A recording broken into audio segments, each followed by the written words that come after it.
Hello, EO Fort Worth. I hope you're having a wonderful day. We've got a very special guest today on our EO Fort Worth member interviews. We've got Don Williams of Don Williams Global. Hi, Don.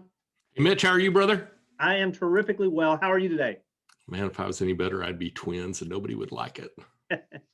I love it. Well, hey, everybody probably knows of Don. He's been a past president, Mr. EO, is in EO leadership outside of our chapter even, and has been heavily involved in EO Fort Worth for an extremely long time. And so I just want to sit down today with him and share his story, his EO journey, as well as get to know him a little bit better. So Don, first of all, your company is Don Williams Global. You've got some other ones I definitely want to talk about today, but can you give us your elevator pitch for Don Williams Global? What do you do? Great question. Thank you. So I help people sell more of whatever they sell. And so most of my clients come to me and they're experiencing some pain. They're not scaling at will. And so I've spent 30 years working with Fortune 500 companies, over 300 at this point, and on marketing and sales, strategy and execution. And so I help them stop the stupid and move everything else to best practice. And it's almost impossible for it not to work.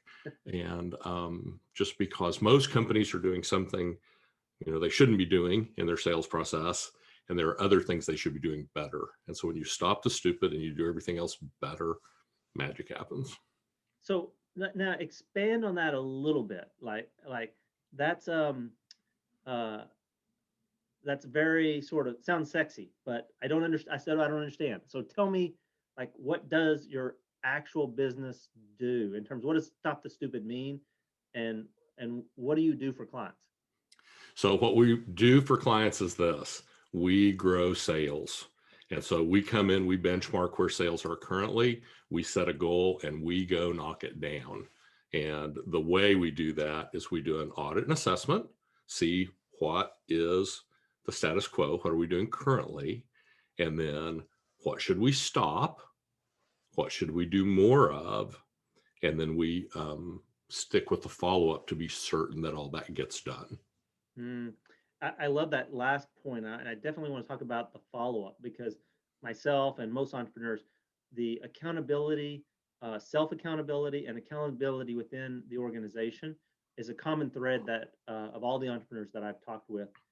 That's something that most of them need help with. So I definitely want to talk about that. But within this sales process, what's one of these common things that you're saying that they're doing that's stupid? So here's probably most common. If you have enough activity, if you have enough leads, if you don't, that's step one, is we have to increase, activity. But if you have enough leads, probably the number one stupid that we stop is this. For some inexplicable reason, clients will invest significant dollars to generate leads and then not follow up with that lead immediately, not an hour later, not a day later, not sometime this week, okay? But this lead came in at 9:01. Are we talking with them at 9:05? We should be.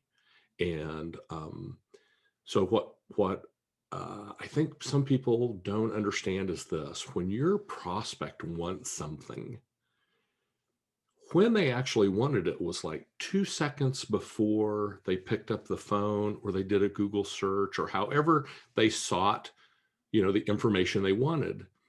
And so really, you're already disappointing them somewhat because you didn't read their mind and you didn't call them and say, Mitchell, I know that in 2 seconds you're going to call and ask me this. And so I just wanted to call and give you the information that you need and want.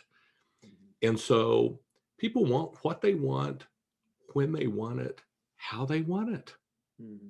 That's just the way it is. And the more you do of that, the better you will do. And I assure you, regardless of your industry, the vast majority of your competitors are not. And so if you want to kick their butts, beat them on the time game. That's such an interesting thing. And being in previously, being in the lead generation business, that was one of the things that we harped on about to our clients the most, is that when you get a lead, you've got to follow up on it literally in 60 seconds. Hit them again in 5 minutes, 3 times in the first 2 days, 5 times in the first week, and then follow up if you haven't done that. So I really love that, and I totally agree with it. That and unfortunately, even in my business now, my new business is that that's a weak point in the process. So yeah, I totally get that, and I suspect that you see customers just from that one thing, and that's a great tip for everyone. That one thing about following up on leads, they see a remarkable increase in their sales. Yes, absolutely, positively, without a doubt. Mm-hmm. Give people what they want, when they want it, how they want it, provide value. Okay. Sometimes we get lost in the weeds, and we learn some 72-point selling system, and I'm not knocking any of those. I think all of those work. Okay. But regardless what industry you're in, we're all in the people business. And people are pretty, we learned that in EO.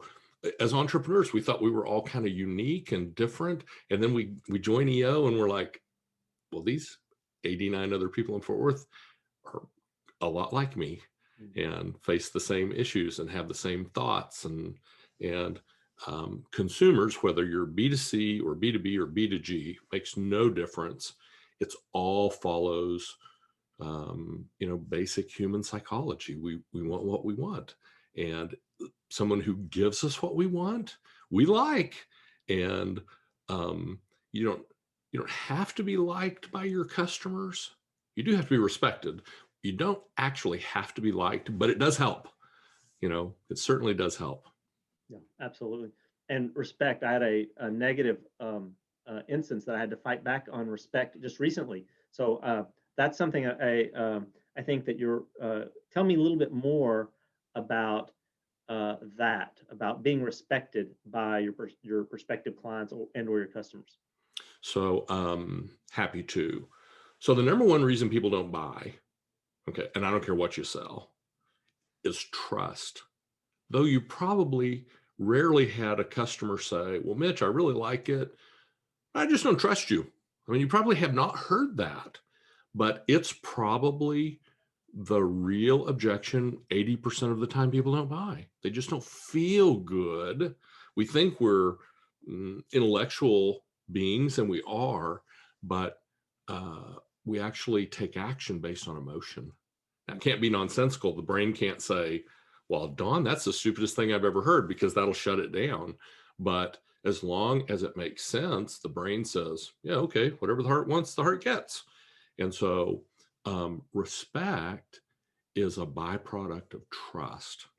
And, so what's that? I forget the author, but it's a great book. Keep Every Promise. Mm. And with prospects, customers, your teammates, your company culture, okay, people that you lead, with yourself, and that's the hardest person. We were talking about accountability a minute ago, and in my jacket pocket, I always carry around this pass, where if Don didn't do what he was supposed to do, I'm like, oh, I have a hall pass for that, okay, and that's not conducive to progress and improvement, that I have my automatic pass in my pocket. But I also don't think it's unique to me as an entrepreneur. I think all of us, if you'll check one of your pockets, you'll find you have a pass for yourself. And a coach. Okay, so in EO, we're experience share. Nobody says, hey, Mitch, you really need to do this. Mm-hmm. Okay, but a coach will tell you, shut up, quit whining, go get this done. And sometimes I need to hear that, and sometimes other people need to hear that. Yeah, I think that is something that almost all entrepreneurs need.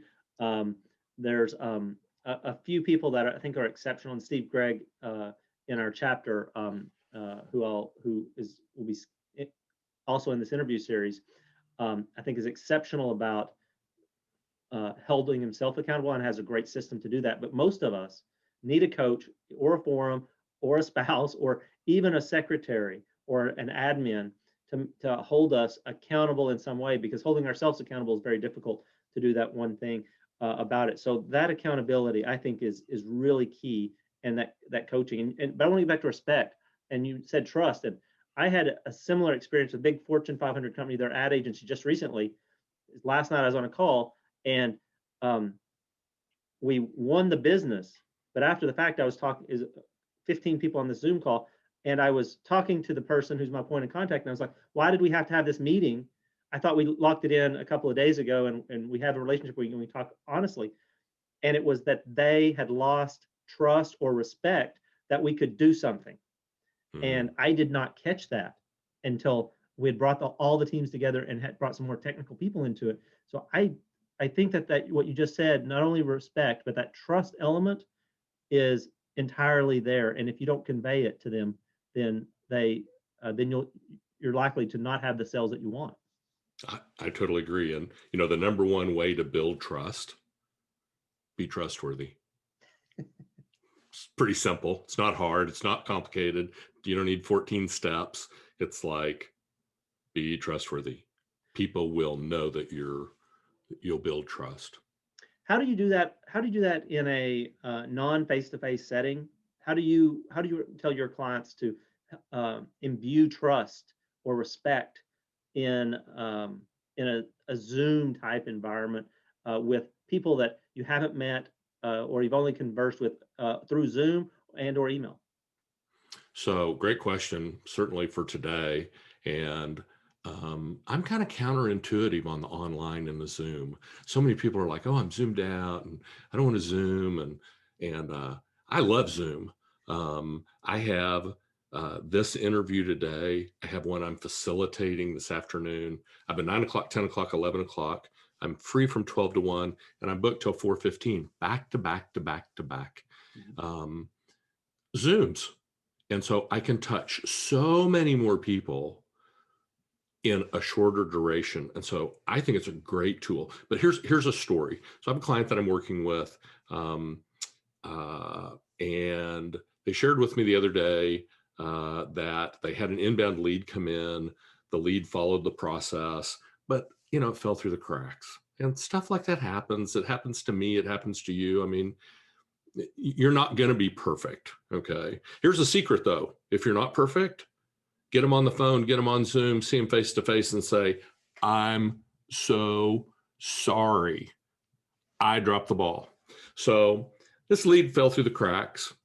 Client, and the way they found out that it fell through the cracks is the prospect sent another email and said, "Just forget it." It's been a week. Just forget it. So, you know, if you're timid, you lick your wounds and say, "Oh, well, they probably weren't going to buy anyway." You know, you give yourself some pass, pull your hall pass out. But great teammate emails back, "I am so sorry. Would you give me a chance to fix it?" Now, most people will give you a chance.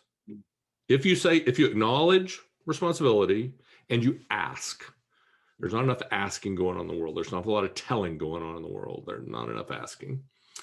And so the prospect said, "Sure." And so it's a type of product that requires a physical visit. And so got the physical visit, got that done. Turned out it was a pretty big opportunity. Okay. And so going to deliver the proposal electronically yesterday. And so I was speaking with this teammate. I was like, "Oh man, I am so proud of you. Number one, for using those 3 words, 'I'm so sorry,' and then trying to fix it." And I'm like, "So you promised the proposal today. Are you going to deliver?" And she said, "Absolutely." And so I was like, "Okay, so here's a tip. I want you to email them as soon as we're done speaking and say, 'I am going to get you the proposal today as promised, but it may be right at 5 o'clock. It may be as I'm walking out the door, and I'm sorry, but that's as fast as I can do it.'" Because when people are waiting, they don't know if they're in the beginning of the wait or the middle of the wait or the end of the wait, or did you drop the ball and I'm in the eternal wait? They don't know. And so, and then after you make a promise to deliver it before 5 o'clock when you go home, I want you to deliver it at 3. And that's a pretty simple way to build trust. Make promises and then over deliver. Because people are used to companies, mates, teammates, family members making promises and not delivering. That's far more common. And so if you want to build trust, make promises and then deliver. So with my coaching clients, I tell everybody, I was like, look, I'm expensive, but I'll give you 100% satisfaction guarantee. If you're not thrilled, I'll give your money back. Now, so far, nobody's ever asked me for any money back, but if they do, I'll give it to them. I'm too old to work on things that don't work. You know, I only want to work on things that do work. So I think you asked me about trust, Yes. and that story was a good example of how to build trust. You know, and some other things to unpack in that answer is about asking. And I, as entrepreneurs, you know, and you have a variety of entrepreneurs. You know, you've got the born salespeople. They're just salespeople, and they're awesome at it. But then you've got many other people, and I'll put myself in that category, that are not natural salespeople and have to be trained in some ways. But I think some entrepreneurs in certain situations, all of us, not just entrepreneurs, even our team, don't ask. You know, make that ask for the sale, or make that ask for that. Do you see that as something common in your clients? And maybe even speak a little bit more about right, making the ask or asking for what you want. So I think that you'll never know how other people really think if you don't ask. Mm-hmm. And so if you want to, just yesterday, I asked about 200 people. I said, here's 10 things I think I'm good at. Anonymously, I will not know what your answer was, or even if you answered, but would you tell me what you think is my number one skill? And now, Mitch, I'm 60 years old. I have been an entrepreneur 35 years. I founded a dozen companies. I was surprised. What I thought my number one skill is certainly not how these people see me. It's like number 5 out of 10. And I mean, I think I'm the greatest salesman that's ever walked the planet. I still believe that, but they don't. They saw something entirely different. So I think you have to ask. And when it comes to selling, so think about it like this. And I'm 60 years old. I was born and raised in Wichita, Kansas. And so that'll give you a frame of reference for how I view the world of romance. And I know romance takes a lot of different paths today. But, and you know, I wrote the book, Romancing Your Customer, about customer experience and all that. But if you don't ask people to buy, you're like little 15-year-old Tommy who asked little 15-year-old Sally to go to the movie. And they can be 25, they can be any age, it doesn't matter. And you can put any name in there you want to. But they go to the movie and then they go and have dinner a different date. And they go to the whatever. And, you know, after 4 or 5 dates, in Sally's mind, she's thinking, are you ever going to kiss me? And so if you're not asking people to buy, trust me, at some point you have to kiss the girl or let her go. Mm-hmm. And where sales is concerned, pucker up, ask. They'll tell you what they really think, and you'll be shocked. People that you didn't think were ready to buy will buy. Yeah. That's really, I think, great advice, and really pushing. I personally need to push my salespeople to ask more, and also maybe get to this. This is something that I always have struggled with, and I think my salespeople struggle with is even more. And it's the phrase that I use, which is price with confidence, meaning that they don't need to apologize for the cost of whatever it happens to be. So, how do you talk to your clients or even internally deal with maybe that phrase, or what does that phrase to you mean to you? Price with confidence. So look them dead in the eye and tell them what it costs, and say it's only, and that's it. Okay, so I think it was Zig Ziglar, and I met Zig a couple times, and I worked with Judge for a long time, his brother. I think it was Zig. He tells a story about a young guy who's selling Mercedes or something, and people would say it's a beautiful car, but I just can't afford it. And in his mind, he's like, I know exactly what you mean. I can't either. And that's a really bad way for salespeople to be. Okay. Number one, if what you're selling, the product, service, or experience you sell doesn't vastly outweigh the dollars you ask for, find something that does. Mm-hmm. Okay. Find something that you can represent with your whole being as being a great value. And then two, so I'm going to go back and talk about, my sales team. They don't always. And so, I hired my first business, been in business 35 years, really got in business because I couldn't, I used to always say this, if I could find a good leader, I'd be a good follower, but I just can't find one. And that's kind of arrogant, but that's how I felt. And so, so about 5 years ago, I'm out in California and I'm at this 2-day conference, and I know at the end of the conference is going to be the big pitch. Okay. And it's a business coach, sharp lady business coach. And I don't have any idea what it's going to cost, but I know the pitch is coming. I know she's going to ask. She's going to kiss the girl. Okay. So to speak, kiss the boy. And so does the big pitch. It's $30,000. And the lady sitting next to me is pre-revenue and does Japanese organization, which I'm not even sure what that is. I think that you pick something up, and if it doesn't bring you joy, you throw it out. I don't know how you make that a business, but that was her business. She's pre-revenue. She turned to me and she said, Don, let's join together. We'll get rich. And my reply to her was, my boat may be docked where you're trying to go. I'm not new. And, but really, I told Lita, I was like, I really joined to look out for her because she pre-revenue, it's a lot of money. So, so I'm a huge believer in coaching. Mm-hmm. And one genius fellow,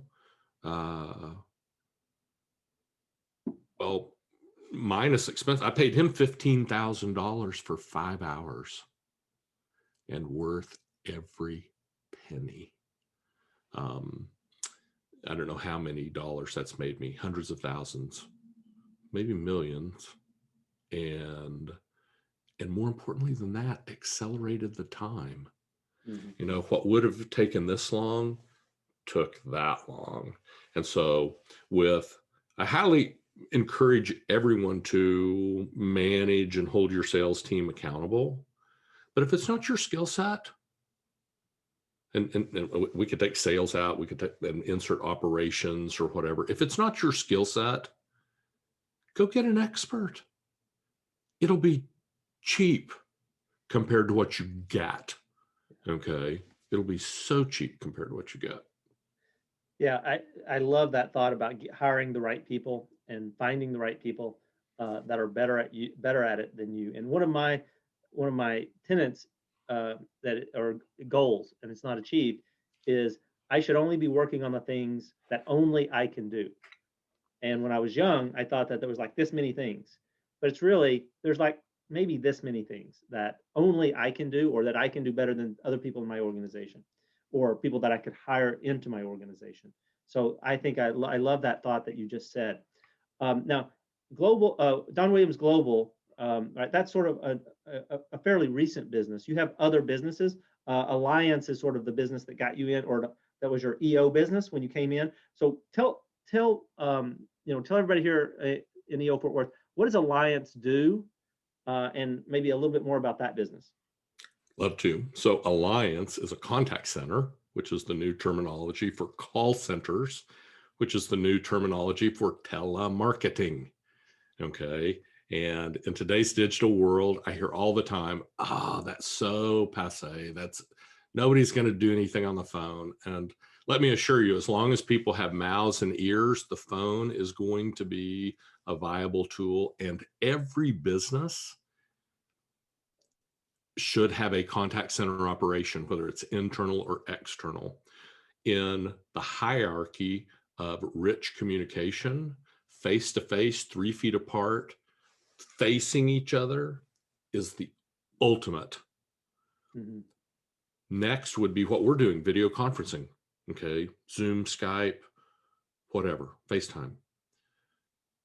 Next would be audio, and all the text communications, letters, text, email, chat, they're all last.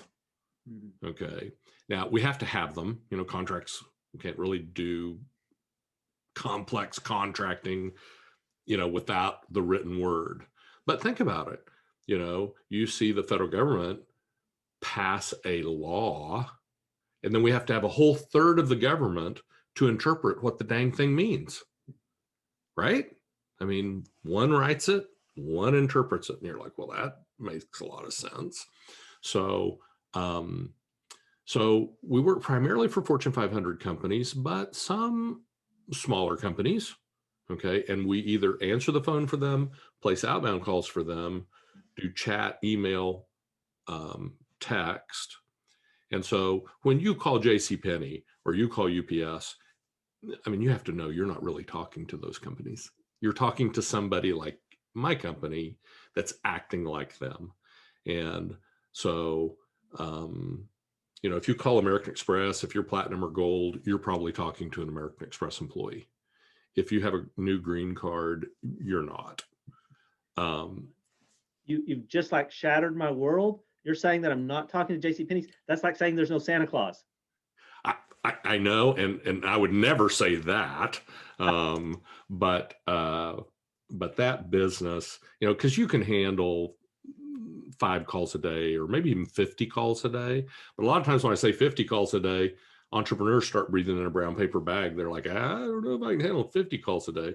We have to understand, our operation today will probably make 200,000 phone calls. And we would be a boutique player.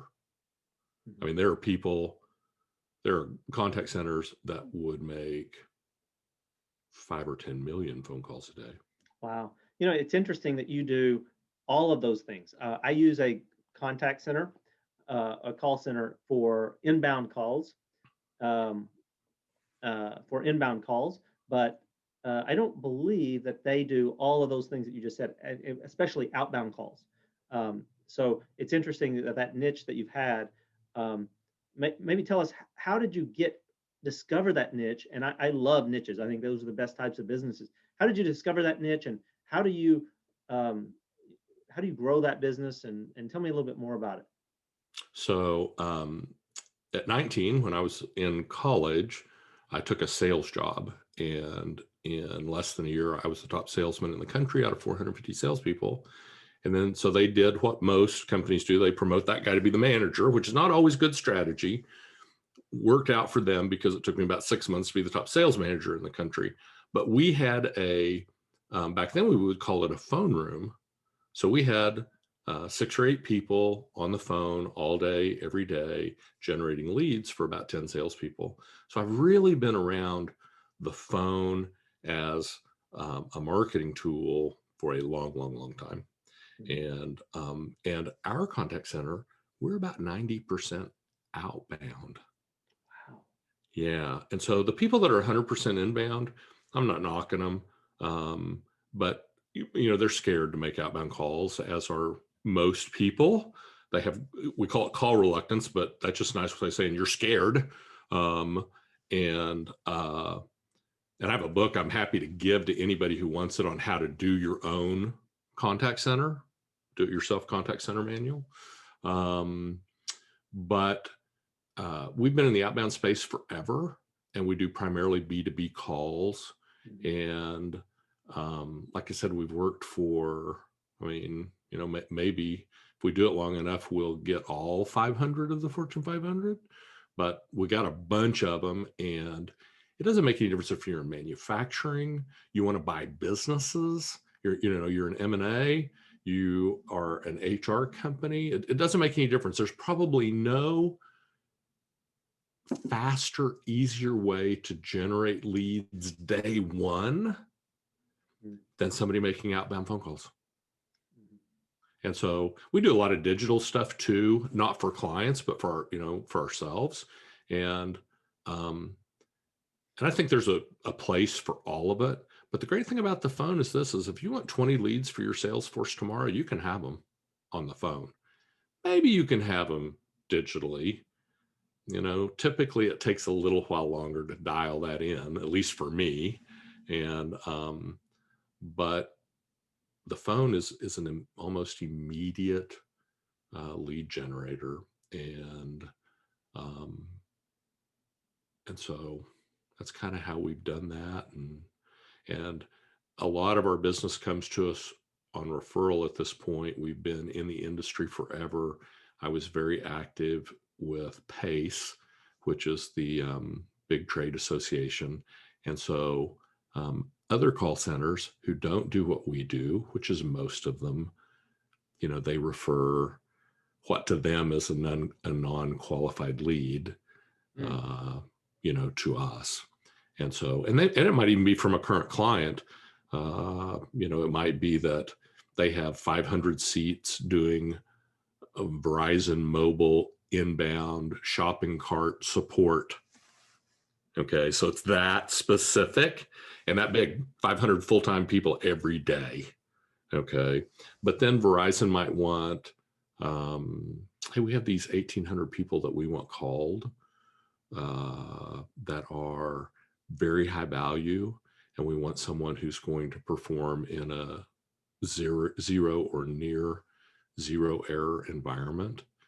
And for sure they'll be like, oh, you need to call Don Williams at Alliance. He's the only guy who does that. And we charge a lot. We charge double, triple the rate for standard services. But what you charge is a small piece of the equation. The bigger piece of the equation is what do you deliver?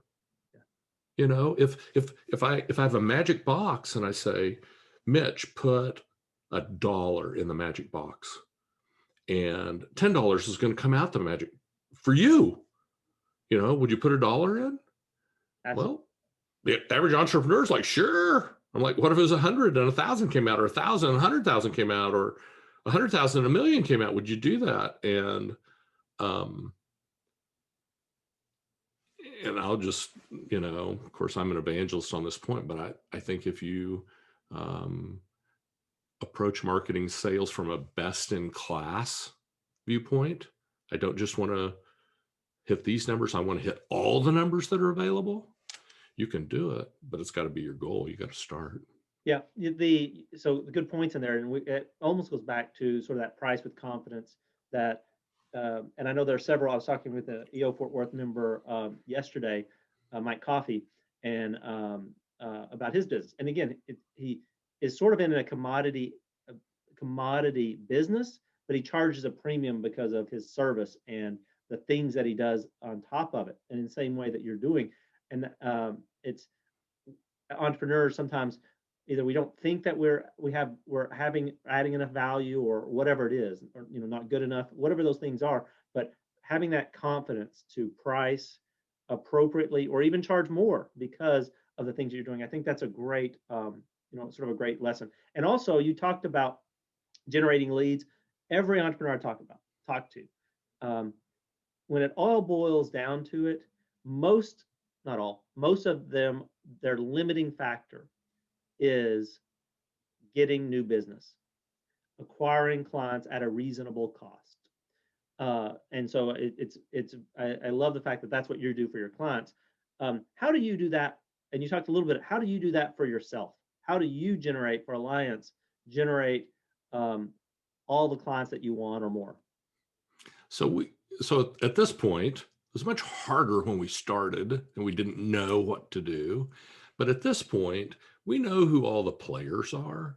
And so we just stay in front of the players. And so, because in our business, we're not the contact center that will have 500 seats working for Verizon. And I don't want to do that. That's way too hard. When you're running that operation, literally Verizon is checking everything second by second. Okay. And that becomes very commodity priced. Hard to get a premium on that because so many people can do it. Your price has a lot to do with how many people can provide that level of product, service, or experience.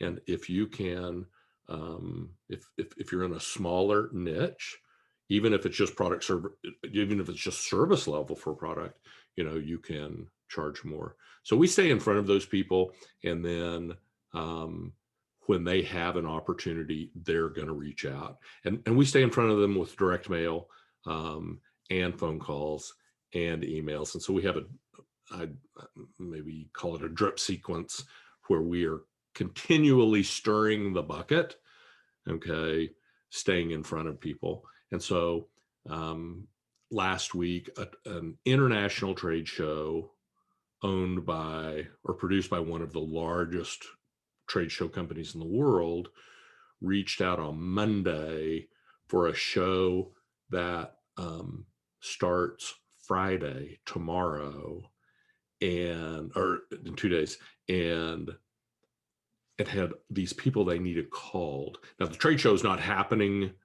in person; it's online. Okay, and we've probably done work with that company for 15 years. And when they were just US based, they did 17 big shows a year. And now that they're international, they do a bunch. And so it's just staying in front of people, letting them know what we do and that we're the go-to outfit. And then because, time is scarce and suppliers are scarce and we're going to perform at an extremely high level, I don't want to say we charge what we want, but, just to give the audience an idea, if you were Verizon and you were hiring a contact center to do shopping cart support, that's probably $25 an hour stuff. Okay. And truthfully, Verizon's outsourcing it because they probably can't do it for $25 an hour. They're going to be union pretty much everywhere they're at. They're going to have full benefits, Verizon benefit packages for everybody. They probably can't do it internally for that. So they're going to hire somebody to do that. And like I said, that's probably $25 an hour stuff. We're north of double that on almost everything we do. But again, it's not really what it costs. Mm-hmm. It's what do I get? And I don't want to say price isn't important. Price is important, but the value you deliver is far more important. So in normal times I fly a lot, because I speak, and so I'm always on an airplane, and I left my laptop in a seat back like at 6:00 in New Orleans, and I'm meeting with the group at 7:00 the next morning. And even though I have all this cloud stuff, I always do a new presentation so that I'm fresh. And so the only place I had that presentation was on that laptop. And I was doing too many things. I was getting off the plane, getting on a Zoom call. And so, and I don't find out till I get to the hotel, Uber all the way to the hotel. I'm like, I got to finish that presentation. I Uh, go into my suitcase. I don't have the laptop. I'm like, oh, crap. And so Lita's with me, and I'm like, you call them and I'll get online. Wait, you just can't hardly talk to anybody. It's almost like they don't want to talk to you. So, but we finally do get somebody. She gets somebody on the phone, and we switch. And I'm like, so, here's my story. And she's like, let me just tell you, best thing for you is go back to the airport. Okay. And because if it goes to Omaha or wherever she said it goes, she said, you'll probably never see it again.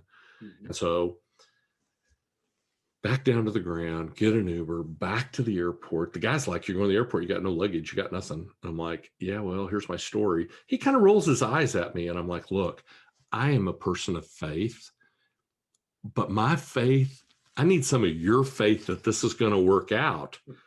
I got a real problem. I'm got limited time to fix it. And so I get to the airport, go up to the first gate attendant, and she kind of rolls her eyes and says, we have to talk to Juan, I think. I'm like, who's Juan? And he was a supervisor. I talked with him, and he's like, you got to go down to the 8th baggage claim, and that's where our lost and found is. And you go in there. And so I walk in, and there's 2 ladies sitting behind the counter, and I'm like, man, I am hoping that you ladies are going to make my day. Now, they're not impressed with my charm. They are rolling their eyes. They're like, what do you want? I'm like, I left my laptop on this flight. And she reaches behind the counter and says, if you can open it, if you know the password, we have it. And so obviously I did. And, I was thrilled. And I was like, I do a bunch of social media and I get a lot of eyeballs. And so can I take a picture or do a video? And I will give you and American Airlines unbelievable love, for doing this. And she's like, I can't, I'll be in trouble. I was like, oh, that hurts my heart that that you can't. So I don't know what we were talking about. That's a great story and a great lesson, because I have 2. I won't share them both here. I have 2 stories about leaving stuff or missing stuff on a plane. And the number one tip, yes, get on the phone right away. It's go back to the airport. yeah. Find the lost and claim. I've actually been able to go back into the terminal. It gave me a special ticket to get something off the plane one time. But then the other time, they worked with me at the lost and found, because they have it. Right. It's be nice. Don't be pissed. Don't be grumpy. But go back to the airport. If you're online, you get a ticket and you're in the system. But you go back to the airport and there are people there that can help. And if the plane hasn't taken off, you've got a real chance. So that's a great tip. And I echo that. Be nice, smile, beg, shed a tear if you have to. People want to help. Don't get in the system. So I'm replatting a property, and to get that done, I needed a tax certificate, which means a trip down to the Tarrant County assessor collector. And so I go last week and I tell the lady what I want to do, and she pulls up my account and she says, well, you have delinquent tax. And I'm like, And she said, yes, you owe a dime from 2015. Now, this is a commercial property with a building, big dirt, pretty decent building. And I'm like, well, that's okay. I have a dime. And she said, well, it's going to be penalty and interest. And I'm like, how much? She said, it's going to be 17 cents. I'm like, I have 17 cents. We're good. And so I give her $1, and she said, no, you can't pay me. You have to go over to the other window. Now there's nobody there. I mean, it's the heart of COVID. There's hardly anybody there. So I walk over there, and she's given me my tax bill, my 2020 tax bill. And when the lady comes to the window, I slide it through with $1. Now it's the total bill. And so she looks up at me and says, you're paying $1? Because it doesn't show 17, it shows 17 cents in the corner, but it shows the total tax bill, which is many, many dollars. And I'm like, no, I'm just paying the 17 cents. Now she's really confused. So anyhow, we get that paid. then I want the tax certificate. She said, no, you have to go back to the other one. And I do that 3 different times. Now I'm laughing and carrying on, and I'm the only non-employee on the floor. And at my last step, my 6th window, okay, three visits to 2 windows, she said, I wish we had more customers like you. And I was like, well, so I had my happy before I got here, and whatever happened here wasn't going to affect my happy. Too many people are trying to get their happy on the backside of an event or something that happens in their life. And you won't get as much happy. You'll get a lot more happy if you just do it on the front end. Yeah, that's great. So I want to get back to your Alliance business, or even your Don Williams Global. What would you say is your limiting factor? Like, your business is here. Let's assume that you want it to be here, whatever that means: money, revenue, profit, clients, time. So tell me what that is, and then what is the limiting factor to get you there? So the limiting factor in the contact center business is just interest. How interested am I in growing that past where it is? It's comfortable business. We're 0 debt. At least one day a week, we're 0 payables, and that probably does not meet Harvard Business School's protocol for handling finance, but it's worked pretty well for me. And so when I started coaching and speaking and consulting, I'm really good at the contact center business. I don't do much with it day to day. My leadership team handles it. And so apathy maybe is my limiting factor there. That's pretty 5%. On Don Williams Global, the biggest limiter is what fills my spirit and my soul is doing this, is working with people one-on-one or one in group. And the limiter there is there's one of me. And I only really I'm only willing to spend an hour a day with 2 clients. Not willing to do any more than that. I'm and for people who know me in EO, I'm a really strong introvert. And when I tell people that, they're like, "Oh, no way, you're outgoing," and I'm like, "Yeah, but that doesn't have anything to do with it." Intro and extroversion have to do with how you charge your batteries. I charge my batteries alone. Our good friend Steve Gregg, who's going to, you said it's going to be on. I'll be sure and tune into that because I love Steve. Steve's an extrovert, and he thrives around other people. And so I can only be at my best for so long. And I only want to do things where I'm doing my best. I don't want to do anything, something you said, I only want to do things that I'm the only person who can do. And then I only want to do them if I can perform at my optimum. That's great. So you've been an entrepreneur, you said, for 35 years or so. For both, I always love, and entrepreneurs too, but love to hear the thing that you wish. What are some of the things that you wish you would have known back then that you know now, that would have sped up that time, or reduced the time to get you to where this. So what is some of the best advice or the thing that you wish you would have known back then that you know now? So here's 2 big swing and misses on my part. And so one, I have a pretty high opinion of myself. I have to keep that in check. And really until EO, which has been 7 or 8 years, I never really asked anybody for anything. And the problem with that is everything that you see through your glasses. And no matter how smart you are, no matter how good you are, one person only has so much capacity for not reality, but how you see reality, Mhm. And so that's a huge swing and a miss. And I really didn't do any of that until I was in EO. And, um, and I was successful. I didn't struggle for 30 years. I've struggled in those 30 years at times, but, and then the next big swing and a miss that this audience will laugh at is, about 20 or 25 years ago, a client called me and said, "Hey, you need to join this thing." And I'm like, "What thing?" And it was YEO. And I was like, "No way. I'm not a joiner. I don't play well with others." And so I brushed it off that fast.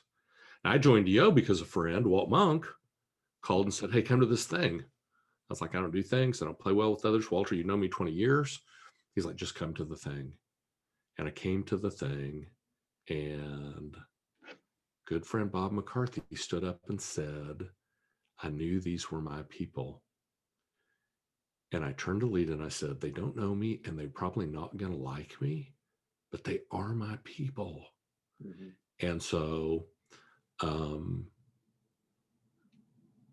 I think, I look at the young entrepreneur, and they're not all that young, but I look at young entrepreneurs, young in their entrepreneurial journey, and they start an accelerator Mhm. and then they grow into EO, and you're like, man, so much smarter than me, Yeah.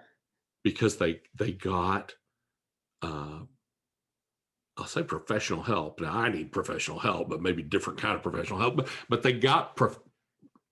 they rubbed elbows with professionals and people who cared and people who would share. Mhm. Okay, and here in Fort Worth, we have done amazing with that accelerator to larger business, Yeah, journey. you're getting uh, having a tribe, having your own people, and being able to talk and share is really important. And that is all about EO. And so to dovetail on that, what do you think is the most valuable thing that you personally got out of being an EO for 7 or 8 years? I'll answer that a couple of different ways. To me, the magic in EO, the thing that EO does that no one else does, is that we're willing to be authentic and vulnerable, or what we call the 5%. And I know in my own forum, there have been days when my cry has been, "Give me 5% or give me death." Because if we're not going to do that, I got a lot of other people I can do stuff with. Mhm. Okay, but it's the only place I know I can get that is in EO, and it's even in small groups and churches that I've been members of for years. To me, a forum is like it's like every small group was supposed to be in every church I've been in, but wasn't, you know, and then and I've done a lot of stuff in EO, not all of it worked, but I've done a lot of stuff in EO. But to me, the number one benefit is if you can attend a regional leadership academy, and maybe Fort Worth is bringing a chapter leadership academy. Is that happening, Mitch? I don't think Or maybe I'm putting you on the spot. Maybe that's I too don't early. on the spot right now. Okay. Okay. Fair enough. Well, if you can attend a regional leadership academy, and they're not doing any right now because it's a 4-day in-person immersive training, but I attended in 2018, and we had only 28 people get to go. It's an application, takes 4 days, costs you, I think, 2,000 to play. You probably spend another 1,000 or 1,500 in airfare and expenses, your room. EO doesn't pay for any. I mean, it's member pay. But I attended with 2 other people in our chapter, Debbie Cooley, great entrepreneur, great business owner, and Don Lamont. And anybody with the name Don is A-OK, and he's my forum mate, so I'm playing. But absolutely the number one thing I've done in EO, and attended in 2018. chaired that event in 2019, and attended the Global Leadership Academy 4 days later in 2019. And to me, and I've not done EMP, and there's some things I haven't done, London School of Business, but RLA and in RLA, you just have to be on the board or have been on the board to qualify, to be able to apply. And GLA, you have to have either be or have been a chapter president. Yeah, so that gets to me, the next question is, maybe you can expand on that, or just something different, is for people who are new to EO or old, what would you recommend to them to really consider, especially those people who, and maybe think about the people who are, that 3, 4, 5 years who've been in EO where they tend to fall off, or brand new, but to say, like, if you're going to be an EO lifer, right, you do this and you're going to be an EO lifer like yourself. So what would you recommend to other EO Fort Worth members to do or to check out? Show up, meet people, talk, engage. So I am a really strong introvert. And so when I joined 7 or 8 years ago, I was going to force myself to get out of my comfort zone. I was going to take every member to lunch. And I didn't get it done. I got like 17. But you know who the first person was, Mitch? It was you. Yeah. Because we live kind of close. Okay. And I can't believe that you're still in. well, no, you shared some great stuff about your journey. And someday, if you want to do this interview in reverse, I'm happy to sit in your chair and you can sit in mine, because you have a great story and you shared some great stuff with me that day. And so one thing I knew is I was never going to be on the board. I never want to be in leadership, because every nonprofit I've been associated with, trade organizations, I always end up chairing. And so I was never going to do that. And then Hillary, forum mate of yours, she came around and asked, and I literally put my hands down toward the floor because I wasn't going to do it. So, and my buddy Don Lamont said yes. And then a year later, he's got me into a lot of trouble over the years. He asked me to serve, and I didn't know how to tell him no. And I said, I'm really good at forum. I want to do forum. And they said, good, you'll do forum. On the way to the Global Leadership Conference, GLC, I mean, we are literally in the car on the way to the airport. I get a phone call and says, good news, bad news. The good news is you are still on the board. The bad news, maybe from your standpoint, you're going to do finance. It's like, finance? I'm a sales guy, right? All I know about money is this: make a lot and don't spend much. That's all I know. And, but I did, and I learned some things, and it was I fulfilled my responsibility with our members' money. And so engage, go and do, get out of your comfort zone. I think you and I have a similar path in terms of that. I started saying right when I joined, you know what, I'm going to be president, because it's so far out of my comfort zone. And then I got on the board in Dallas and I was like, I will never be president, ever. And then, I then got into Fort Worth and it changed. So the engagement, and I think for EO members, there's a really good thing. It's about engagement, whether it be a local thing, getting on the board, or going outside of Fort Worth. That EO, there's 92 or 94 products. I can name like 5 or something, depending on how you define it. Everything's a product, but there's so many things in EO that people don't realize. So get engaged and find, right, not just your tribe, but you find that sub tribe, and whatever it is, going to RLA or going to EMP, highly recommend that. That there's so many things out there, and once you connect in that, you'll definitely do it. So that's great. All right, so hey, I really appreciate your time today. I've got a couple more questions that I always like to ask entrepreneurs selfishly, and that is, the first one is, do you have any book suggestions or podcasts that you find yourself either continually giving to people or recommending to entrepreneurs? What books and or podcasts or whatever do you regularly recommend? I'll give you a couple books. So Business 101, Sales 101 is How to Win Friends and Influence People by Dr. Norman Vincent Peale. It's about 100 years old or 90 years old. He was a minister in New York City. And so if that offends you, you kind of have to read through the faith part. But excellent book. The other half of Sales and Marketing 101 would be Dale Carnegie, How to Win Friends and Influence People, which I was really weird. I read that I was about 12 the first time. And I read it because I wanted to talk to girls and influence girls. And I'll tell you, it'll work on that too. And so I probably started the Romancing Your Customer, way a long time ago. Those are two great books. A more current book that I think is just good for your spirit and your soul would be The Go-Giver by Bob Burg. And I recommend that book a lot. And it's a short read. And it's a story, but that's a powerful story.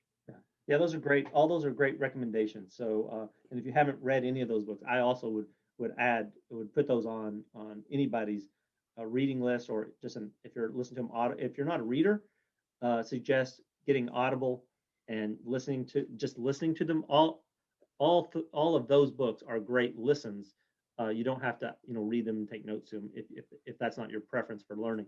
So great suggestions there. And lastly, my favorite question, my favorite conversation starter ever, and what I really love to do in a group of people is outside of work and family, right? What is your passion? What are you passionate about?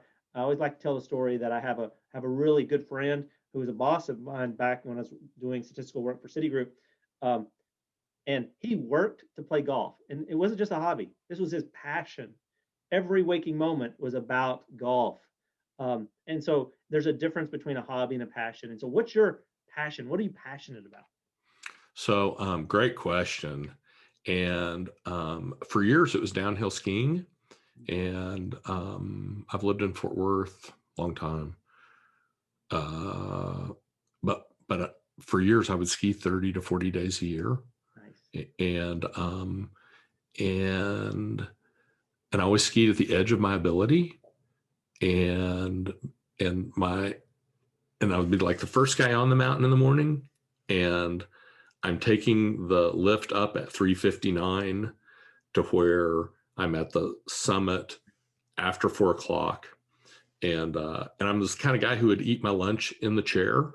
I'm going to have to stop and go to the bathroom a couple of times. But other than that, I'm skiing all day. And what I used to tell people was this: well, I can't think about my accounts receivable when I'm skiing that double black at the edge of my ability. I have to think about what I'm doing so that I don't hurt or kill myself. And today, I was born and raised in Kansas, so I've been a lifelong outdoorsman, hunter, and fisherman. And my passion in shooting, and I shoot everything, but my passion in shooting is wing shooting. And so when that bird rises or sets its wings and is coming in, and that I'm addicted to that split second of where you raise your shotgun and before you've actually pulled the trigger, and that instant, I'm certainly addicted to that.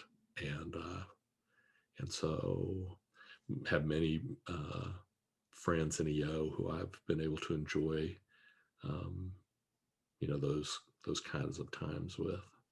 That's great. And yeah, so if for those EOers in there who maybe didn't know about either of those passions that you have, please reach out to Don. And hey, Don, I really appreciate your time today. I've known you, sat down with you before, but I feel like I know you better today, and hopefully everybody in EO Fort Worth has gotten a little glimpse into the Don Williams world. So I'll make sure that there's a link to reach out to you. Any other EO Fort Worth member, please reach out to Don if you have any questions or follow-ups that you want to do, or just reach out to him and have a cup of coffee or a Zoom call with him. So Don, thanks for your time today. Mitch, thank you so much. I'm grateful to spend this time with you. Thanks again. Thanks.